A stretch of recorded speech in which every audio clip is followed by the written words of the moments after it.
and welcome to Best of the Bets. I'm Christina Nicolaides, and another Premier League season, unfortunately, is coming to a close. But we're looking at Sunday's action with our regular guest, Sam Dymond, who's editor of bestofthebets.com and our football expert. How are you, Sam? Very well, thank you. And Gareth Walker, who's our bookie extraordinaire from Heaven Bet. How are you doing, Gareth?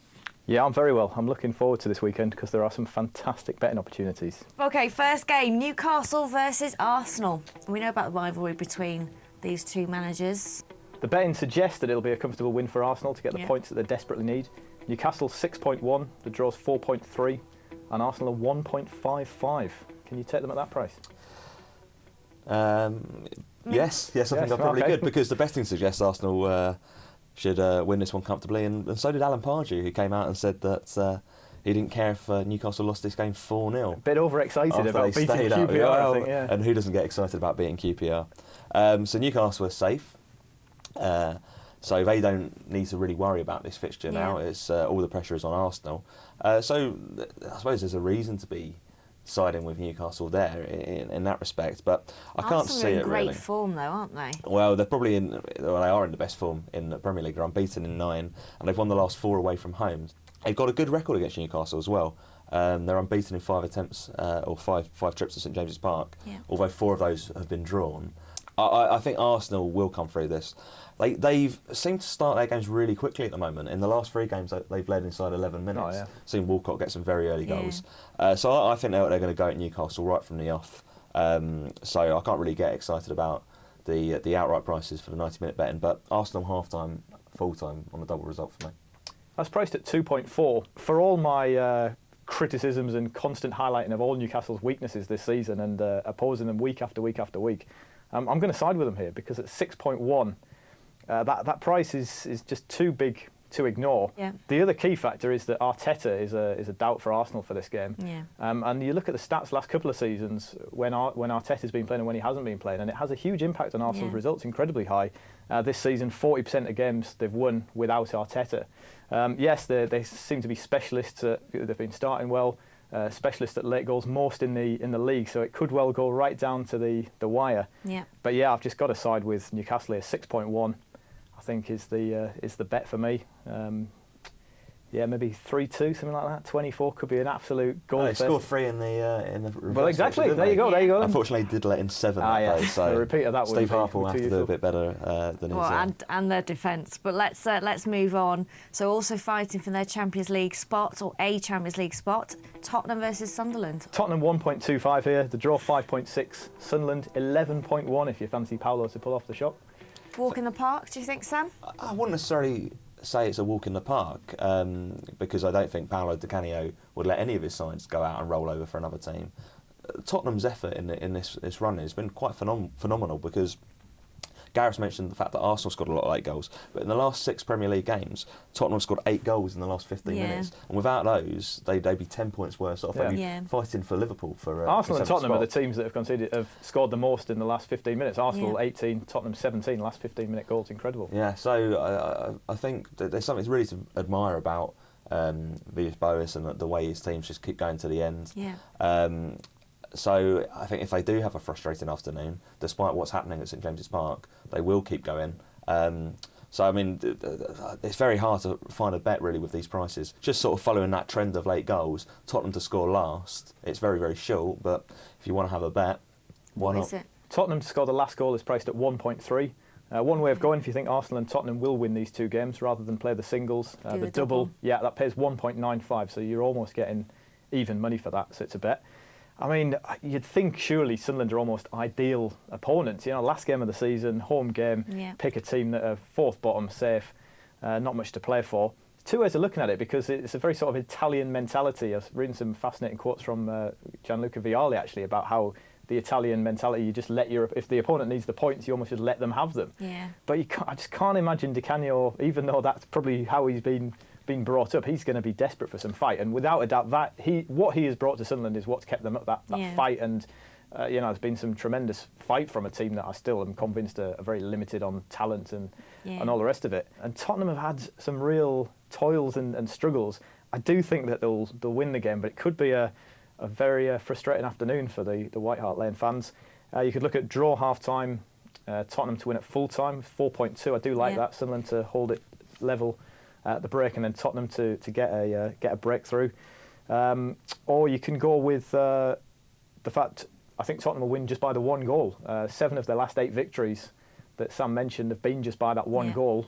The team that they beat by 2 was Manchester City. All the other teams they've beaten, all the teams down the bottom. But they were late goals. Yeah, absolutely. Well. Yeah, everything sort of points to it being really frustrating, and then a sort of 75th, 80th minute sort of winner, that sort of thing. Adebayor's scored in consecutive games. He's 4.5 to score the first goal. Or Bale, we keep on saying 3.5 for Bale, short, but keeps on delivering. Yeah. So yeah, I guess, based on my 2 bets, I guess it's Tottenham that I'm favouring to nick 4th spot. Okay, moving on, Chelsea versus Everton. Chelsea 1.6, the draw 3.9, and Everton 5.5. So one thing we've seen with Moyes in recent years is they seem to go out on a high, Everton. They don't really get beaten on the last day of the season. Yeah. They've haven't been beaten for the last 7 seasons on the last day of the season. That includes 2 fixtures against Chelsea. Okay. So I think they're going to go and give them a game, especially considering that obviously Chelsea have had the sort of, gruelling night. Well, they don't seem to tire though, do they? Well, no, and this will be their 69th game of the season, their final match of the season. Well, there might be a 70th. Well, exactly. We'd love that. Talk us through it, Gareth. Well, basically, if Chelsea draw and Arsenal win by 1 goal, and Arsenal score 2 more goals than Chelsea in the process, then there'd be a playoff for 3rd place, which would be fantastic. Blimey. It's 125 for that to happen with Heaven Bet. Because I certainly do see this one ending level, because I just think both teams are in quite decent form. Yeah. It's just neither are really going to finish the season on a low point of a loss. So I can't really separate these teams. So it's a draw for me. Okay. Yeah, I couldn't look at backing Chelsea at 1.6 for this simply because of that Wednesday night fantastic evening that they'll have had. I mean, Everton are flying, really. You're finishing the season on a real high, almost when the pressure's off. As soon as it became apparent they weren't going to finish in the top 4, playing some great football again, similar to how they started the season. Absolutely battered West Ham last week. And penultimate game of the season, home to West Ham, party atmosphere. How much were West Ham up for it? But, it really was an impressive performance. 28 shots. 65% possession, really gave it an absolute go, and 5 clean sheets in 6 is really the reason why they're doing better. Now they've managed to get Heitinger finally out of the team. I'm going to go with Everton draw no bet, so it's +0 on the Asian handicap, level ball, 3.6. So if Everton win, you get paid out at 3.6, but you've got that great insurance that if it's a draw, you get your money back. I think that's a better way of playing it than taking Everton at 5.5 to win the match. Okay. Kevin Morales, by the way, he's 11.5 for the first goal. He's been in some fine form recently. Yeah. Moving on, West Brom versus Manchester United. West Brom 4.5, draw 3.7, and Manchester United 1.8 to finish Sir Alex's reign with a win. They will have been partying quite hard. They probably will have. They have been for a while, ever since they won the league, really. And I think that's the reason why I'm going to oppose them here. Again, this is another sort of head-to-head where West Brom really don't do very well. It's 17 games since they beat Manchester United in the league, and United have won 15 of those. And people might find it hard to make a case for West Brom considering they've lost the last 3 games, but they've had an excellent season. Yeah. And I think they'll want to end that on a high. The fact that they have had such a good season.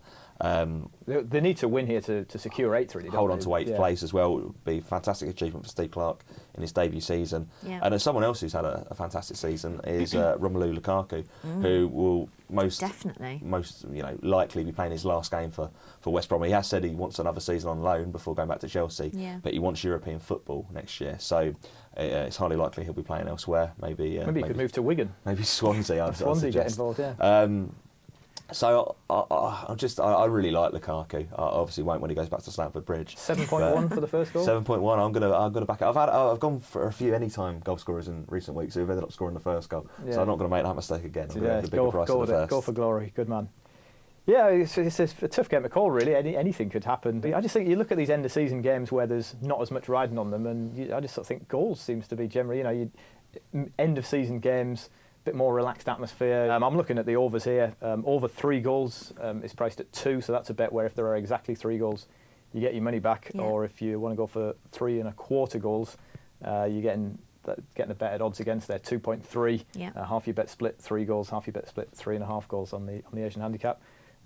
Or one other angle, Javier Hernandez, 5 goals in his last 8 starts for United. He's priced at 5.2. He'll be keen to get another goal. OK, so you've heard what the boys have had to say about this particular game, but it's now time to hear from Mike Holden. United have celebrated twice in recent weeks. They've celebrated winning the title, and they've also celebrated Ferguson's farewell with that late winner against Swansea and the parade that followed on Monday in Manchester.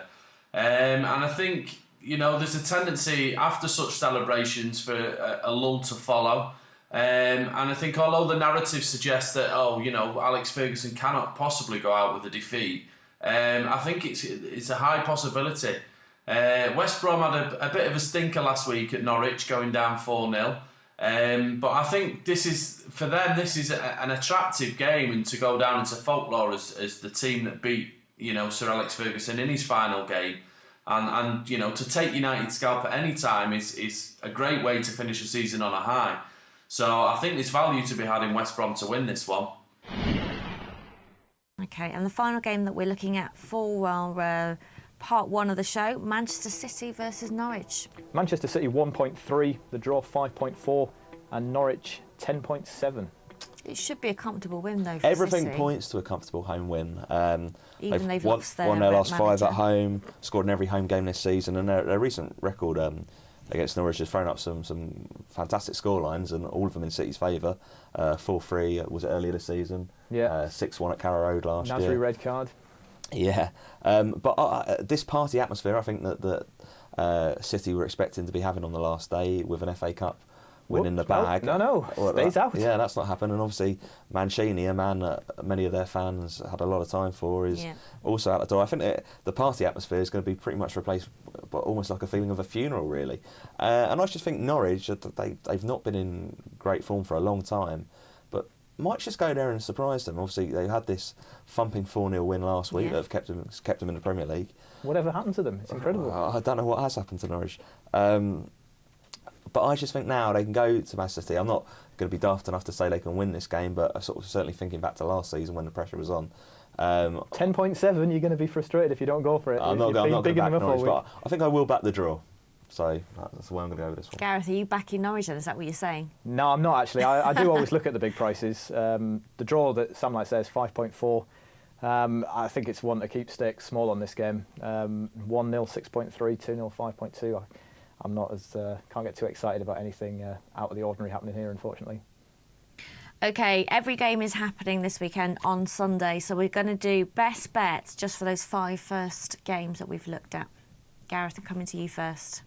OK, well, not just in the hope that I get a bit less Twitter abuse from Newcastle fans over the summer. I'm going to go for Newcastle. That 6.1 is big enough that I think I'd be foolish to ignore it. 6.1 Newcastle to beat Arsenal is my best bet. OK, Sam. Well, first of all, I will still be abusing him on Twitter over the summer, so not going to let that one go. As for best bet, I'm going to go with Everton to get a draw at Stamford Bridge on the last day, 3.9. 3.9. Sam's abuse is at least slightly more coherent than the rantings I get from Tyneside. And I'm going to go I'm liking my accumulator bets at the moment, so I'm going to go Manchester City, Manchester United, Tottenham and Newcastle all to win. And Newcastle. OK, so City, United... Way, man. City, United, all very much odds on, but putting Newcastle in, it really boosts your returns. It's 18 for that 4-team accumulator. Who is responsible for introducing Christina to multiple bets?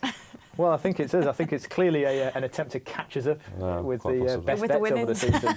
I think you need more than an 18-1 winner to catch us. Oh, OK.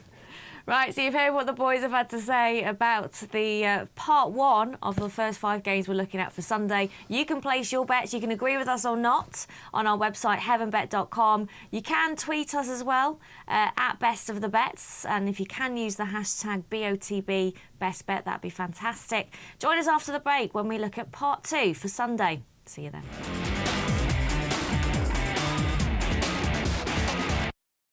Do you rate your powers of prediction?